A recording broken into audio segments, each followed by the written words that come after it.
अस्सलाम वालेकुम guys, I am एना। मैं डॉक्टर शफक के पास आई थी हाइड्रा फेशियल करवाने। So I had a few questions, तो आई थॉट कि उनसे पूछ लेते हैं।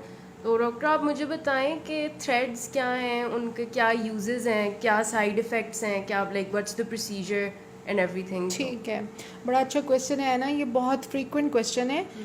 थ्रेड्स जो हैं ये they are actually design to boost the look and promote collagen.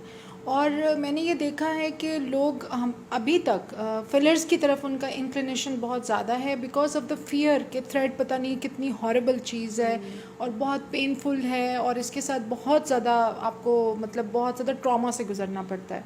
लेकिन अभी रिसेंटली हमारे पास ये देखें इस किस्म के थ्रेड्स हैं, they are very small threads. फिर ये आई थ्रेड्स हैं, ये उससे भी छोटे हैं। हर साइज़, हर शेप, हर एरिया के लिए डिफरेंट तरह के थ्रेड्स हैं। पीडीओ, कॉग थ्रेड्स, पीएलएलए और पीएलए थ्रेड्स, जो टोटल नमिंग के बाद आपको फील भी नहीं होता कि आपको कोई प्रोसीजर मिला है। और इसका फ़ायदा ये है कि filler is exactly like a root touch. जैसे आपको एवरी 11th डे पार्लर जाना है और जाके रूट टच कराना ही कराना है, तो filler every 6 to 5 months you have to refill. But with the thread you can actually अब ऐसे थ्रेड्स आ गए हैं जो 2 years से लेके 7 years तक, depending on the budget and the cost, हमारे पास ऑप्शन है। और अमूमन लोग बहुत बड़े बड़े ह्यूज थ्रेड्स की वीडियोस देख के बहुत परेशान हो जाते हैं।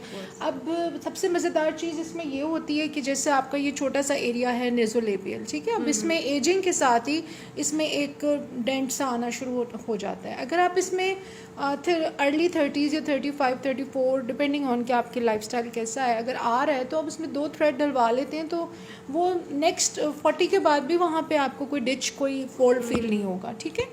इसी तरह आपकी चीक ऑगमेंटेशन है, आपका जॉ लाइन इन्हेंस करनी है। अच्छा, आजकल टाइगर कैट आए या ब्रो लिफ्ट और ये सारे एरियाज़ को बड़ा अच्छा लिफ्ट लोग ले रहे हैं।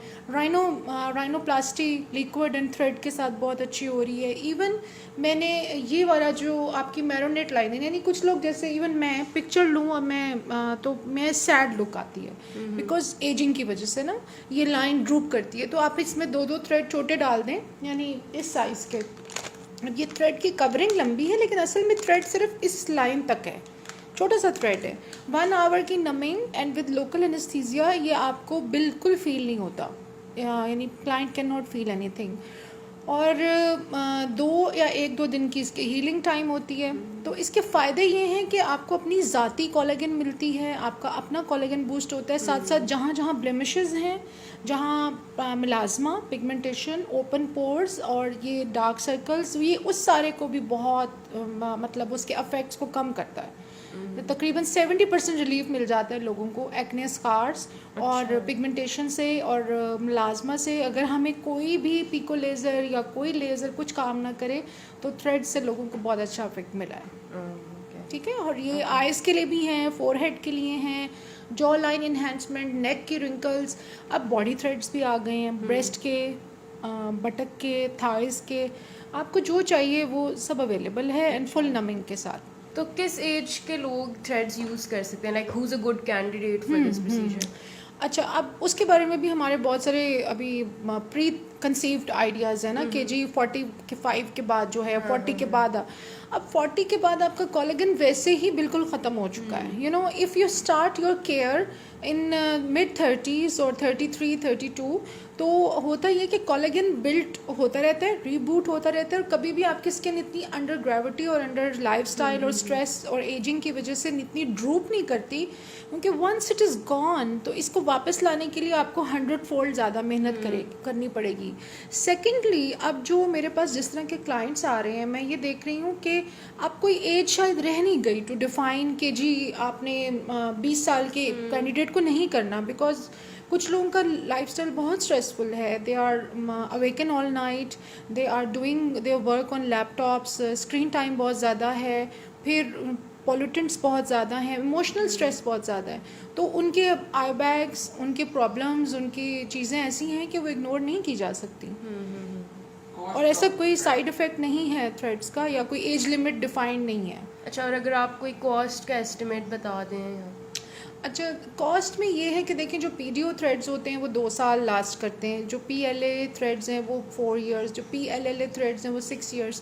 तो जितना आप एक्सपेंसिव थ्रेड की तरफ जाएंगे उतना वो ज़्यादा देर लास्ट करेगा। ओके। तो अच्छा, मैंने वो भी सुना है कुछ threads they start to move या समथिंग लाइक दैट। जिनके अगर साथ वो नीडल होती है आगे सुई हाँ सी होती हाँ है। जी, अच्छा तो आप अच्छा। इनमें और उसमें थोड़ा सा डिफरेंस अगर बता दें। अक्सर क्लाइंट्स ना बहुत डरे हुए हैं क्योंकि काफ़ी सारे क्लिनिक्स पे या कुछ लोगों ने ऐसी वीडियोस शेयर की हुई हैं जिसके अंदर वो एक तरफ से नीडल डालते हैं, दूसरी तरफ से निकालते हैं। पॉइंट इज़ दिस कि वो ऑब्वियसली वो एक ट्रेन डॉक्टर कर रहे हैं और अंडर एनेस्थीसिया कर रहे हैं। क्लाइंट को तो पेन नहीं फील हो रही, but just looking at that it is very painful, it's traumatic. तो वो सिर्फ बहुत ही स्पेसिफिक इंडिकेशंस में यूज़ होता है। इट अच्छा। Is not for everybody. And in normal practice जैसे आप हैं 30 40 50 के जो लोग आते हैं उनको हम कोशिश ये करते हैं कि हम उनको सबसे कम ट्रोमैटिक, कम से कम मेरी ये प्रायोरिटी होती है कि कोई ऐसे ट्रीटमेंट्स के ऊपर ना जाएं कि क्लाइंट जो है वो बेचारा परेशान हो जाए, क्योंकि ऑप्शंस और भी हैं लेकिन कुछ स्पेसिफिक इंडिकेशंस के लिए वो थ्रेड डिज़ाइन किया गया है और वो उन्हीं में यूज़ होता है। अच्छा, आप मुझे ऑनेस्टली बताएं कि इसका कोई साइड इफ़ेक्ट या कोई पेन कुछ है या नहीं। देखिए, वेरी ऑनेस्टली। हाँ नहीं नहीं, वेरी ऑनेस्टली मैं आपको बिल्कुल जेन्युइन जवाब दूंगी। वो 1 आवर यानी 45 मिनट्स की नमिंग होती है। उसके बाद इंसुलिन सिरिंज जो होती है उससे हम लोकल एनेस्थीसिया आपको टॉपिकली स्किन के ऊपर 3-4 सेंटीमीटर्स पे दे देते हैं उस लोकेटेड मार्क्ड एरिया के ऊपर। तो उसके बाद तो बिल्कुल भी आपको पेन फील नहीं होता है।